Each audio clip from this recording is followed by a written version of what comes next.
The night seemed long. Wilbur's stomach was empty and his mind was full. And when your stomach is empty and your mind is full, it's always hard to sleep.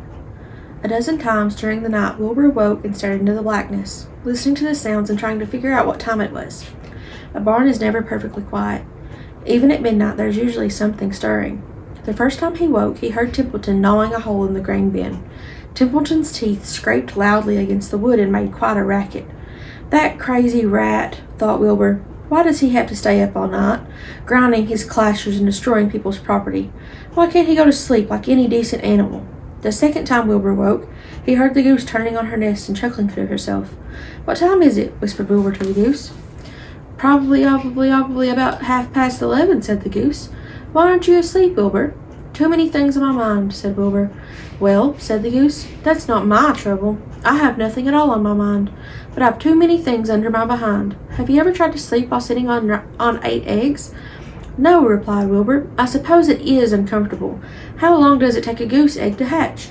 Approximately 30 days, all told, answered the goose. But I cheat a little. On warm afternoons, I just put a little straw over the eggs and go out for a walk. Wilbur yawned and went back to sleep. In his dreams, he heard again the voice saying, I'll be a friend to you. Go to sleep. You'll see me in the morning. About half an hour before dawn, Wilbur woke and listened. The barn was still dark. The sheep lay motionless. Even the goose was quiet. Overhead on the main floor, nothing stirred. The cows were resting. The horses dozed. Templeton had quit working and gone off somewhere on an errand. The only sound was a slight scraping noise from the rooftop, where the weather vanes swung back and forth. Wilbur loved the barn when it was like this, calm and quiet, waiting for light. Day is almost here, he thought. Through a small window, a faint gleam appeared. One by one, the stars went out. Wilbur could see the goose a few feet away. She sat with her head tucked under a wing.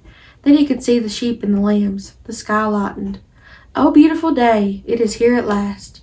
Today, I shall find my friend. Wilbur looked everywhere. He searched his pen thoroughly. He examined the window ledge, stared up at the ceiling, but he saw nothing new.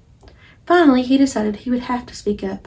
He hated to break the lovely stillness of dawn by using his voice, but he couldn't think of any other way to locate the mysterious new friend, who was nowhere to be seen. So Wilbur cleared his throat. Attention, please, he said in a loud, firm voice.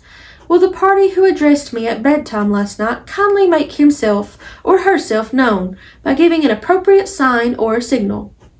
Wilbur paused and listened. All the other animals lifted their heads and stared at him. Wilbur blushed. But he was determined to get in touch with his unknown friend. Attention, please, he said. I will repeat the message. Will the party who addressed me at bedtime last night kindly speak up? Please tell me where you are, if you are my friend. The sheep looked at each other in disgust. Stop your nonsense, Wilbur, said the oldest sheep. If you have a new friend here, you're probably disturbing his rest, and the quickest way to spoil a friendship is to wake somebody up in the morning before he is ready. How can you be sure your friend is an early riser? I beg everyone's pardon, whispered Wilbur. I didn't mean to be objectionable. He lay down meekly in the manure, facing the door. He did not know it, but his friend was very near. And the old sheep was right. The friend was still asleep. Soon, Lurvy appeared with slops for breakfast. Wilbur rushed out, ate everything in a hurry, and licked the trough. The sheep moved off down the lane, and Gander waddled along behind them, pulling grass. And then, just as Wilbur was settling down for his morning nap, he heard again the thin voice that had addressed him the night before. Salutations, said the voice. Wilbur jumped to his feet. What? He cried. Salutations, repeated the voice. What are they? Where are you? Screamed Wilbur. Please tell me where you are. And what are salutations? Salutations are greetings, said the voice. When I say salutations, it's just my fancy way of saying hello or good morning. Actually, it's a silly expression, and I'm surprised that I used it at all. As for my whereabouts, that's easy. Look up here in the corner of the doorway. Here I am. Look, I'm waving. At last, Wilbur saw the creature that had spoken to him in such a kindly way.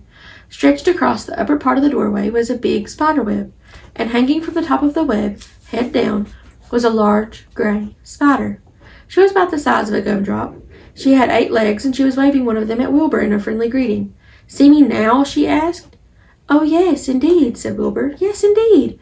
How are you? Good morning. Salutations. Very pleased to meet you. What is your name, please? May I have your name? My name, said the spider, is Charlotte. Charlotte what? Asked Wilbur eagerly. Charlotte A. Cavatica. But just call me Charlotte. I think you're beautiful, said Wilbur. Well, I am pretty, replied Charlotte. There's no denying that. Almost all spiders are rather nice looking. I'm not as flashy as some, but I'll do. I wish I could see you, Wilbur, as clearly as you can see me. Why can't you? Asked the pig. I'm right here. Yes, but I'm nearsighted, replied Charlotte. I've always been dreadfully nearsighted. It's good in some ways, not so good in others.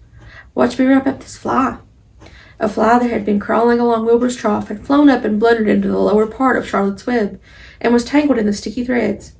The fly was beating its wings furiously, trying to break loose and free itself. First, said Charlotte, I dive at him. She plunged headfirst toward the fly, as she dropped a tiny silken thread unwound from her rear end. Next, I wrap him up. She grabbed the fly, threw a few jets of silk around it, and rolled it over and over, wrapping it so that it couldn't move. Wilbur watched in horror. He could hardly believe that he was seeing. And although he detested flies, he was sorry for this one. There, said Charlotte. Now, I knock him out so he'll be more comfortable. She bit the fly. He can't feel a thing now, she remarked. He'll make a perfect breakfast for me. You mean you eat flies? Gasped Wilbur. Certainly. Flies, bugs, grasshoppers, choice beetles, moths, butterflies, tasty cockroaches, gnats, midges, daddy-long-legs, centipedes, mosquitoes, crickets, anything that is careless enough to get caught up in my web. I have to live, don't I? Why, yes, of course, said Wilbur. Do they taste good? Delicious. Of course, I don't really eat them. I drink them. Drink their blood. I love blood, said Charlotte, and her pleasant, thin voice grew even thinner and more pleasant. Don't say that, groaned Wilbur. Please don't say things like that. Why not? It's true, and I have to say what is true. I'm not entirely happy about my diet of flies and bugs, but it's the way I'm made. A spider has to pick up a living somehow or other, and I happen to be a trapper. I just actually build a web and trap flies and other insects. My mother was a trapper before me. Her mother was a trapper before her. All our family have been trappers, way back for thousands and thousands of years. We spiders have been laying for flies and bugs. It's a miserable inheritance, said Wilbur gloomily. He was sad because his new friend was so bloodthirsty. Yes, it is, agreed Charlotte, but I can't help it. I don't know how the first spider in the early days of the world happened to think up this fancy idea of spinning a web, but she did, and it was clever of her, too. And since then, all of us spiders have had to work the same trick. It's not a bad pitch, on the whole. It's cruel, replied Wilbur, who did not intend to be argued out of his position. Well, you can't talk, said Charlotte. You have your meals brought to you in a pail. Nobody feeds me. I have to get my own for a living. I live by my wits. I have to be sharp and clever, lest I go hungry. I have to think things out, catch what I can, take what comes. And it just so happens, my friend, that what comes is flies and insects and bugs. And furthermore, said Charlotte, shaking one of her legs, do you realize that if I didn't catch bugs and eat them, bugs would increase and multiply and get so numerous that they destroy the earth?